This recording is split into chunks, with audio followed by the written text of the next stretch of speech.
How crazy is this?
How crazy is this?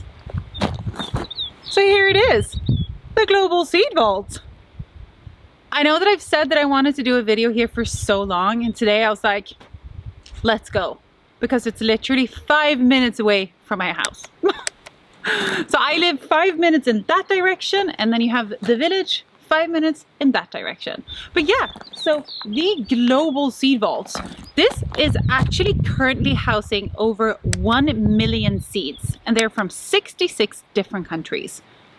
How crazy is this? So what the Global Seed Vault is a global backup of seeds to safekeep for future generations. So at the moment, there is over 1 million seeds in there from like 5,000 different kind of crops. And what I thought in the beginning, I thought it was like 1 seed of each, but of course that doesn't make sense. So when I read up on everything, I realized that they keep a bunch of seeds from, you know, different stuff. So they have like 150,000 seeds of wheat and rice, and then a bunch of other seeds as well. But it can actually hold 4.5 million seeds. So what we see here is only the entrance.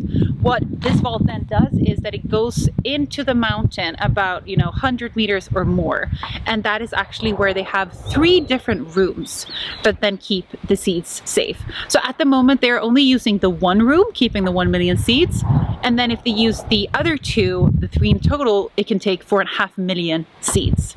That's a lot of seeds. So why they decided to put the seed vault up here is that they thought that Svalbard was a, kind of safe and secluded place, and since it's so high up in the Arctic, it's very remote, but it's also quite, accessible to be able to refill the seeds and everything. And also what's worth noting is that this is a backup of all other seed storages. So this isn't the only place in the world that is storing seeds. It is like a massive backup. What is so great is that the permafrost up here, we have permanently frozen ground. By the way, if you hear some weird noises in the background, that is the shooting range that is located right up there. So yeah, they're shooting guns right over there into a shooting range. But so what was I saying? So this location right here is 130 meters above sea level. So even though if there are sea levels rising due to climate change, it is deemed to still be secure.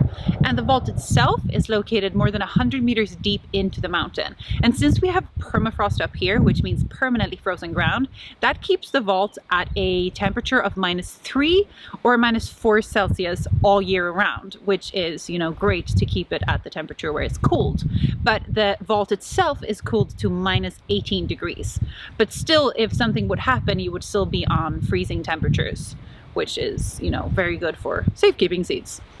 The front here at the top is made by a Norwegian artist, and in the winter it actually lights up. I'll see if I have some video of it in the winter because it's beautiful. It lights up in this kind of green blue, and it's like shards just shining. So when you're driving down here, you can still see it shining in the mountain, like far away in the distance, and I think that's pretty cool.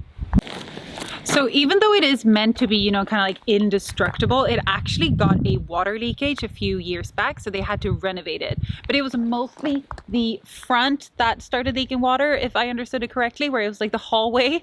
So nothing got damaged more than they had to just rebuild the front. And that's when they also built this, what I'm guessing is like a visitor center. I don't really know because there's not a lot of, it's like locked off and doesn't have a lot of information.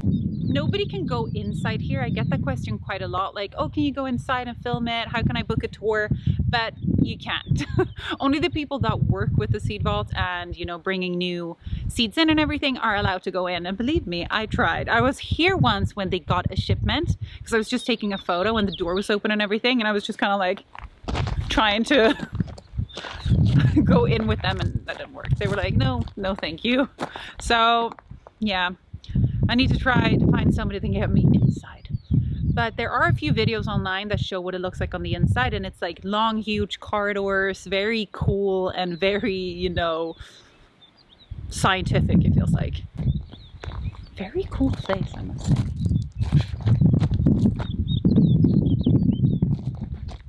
So today feels actually quite summery.